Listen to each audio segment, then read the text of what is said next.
శ్రీ మహావిష్ణువుకి సహస్రనామాలలో సంహిత అనే నామం ఉంది. ఈ సంహిత అనే నామానికి ముందు సమాత్మ అనే నామం కూడా మనం చెప్పుకున్నాం. ఆ రెండింటినీ కలిపి చెబితే సమాత్మ సంహిత అని వస్తుంది. అంటే అసంహితుడు, సంహితుడు అనే రెండు అర్థాలు కూడా తీసుకోవచ్చు.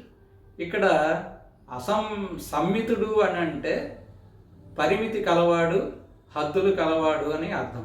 పరమాత్మ జీవునిలో జీవాత్మ రూపముగా ఉన్నప్పుడు అతనికి హద్దులు ఉంటాయి, పరిమితులు ఉంటాయి. అలాగే బ్రహ్మభావంతో కానీ మనం పరమాత్మని స్మరిస్తే అతను అసంహితుడు అంటే అపరిమితుడైన వాడు, అలాగే అపరిమితుడైన వాడు, హద్దులు లేనివాడు అని మనం చెప్పుకోవచ్చు. ఈ విధంగా పరమాత్మకి సంహితుడు అనే నామము రెండు విధాలా కూడా సార్థకమైంది. స్వస్తి.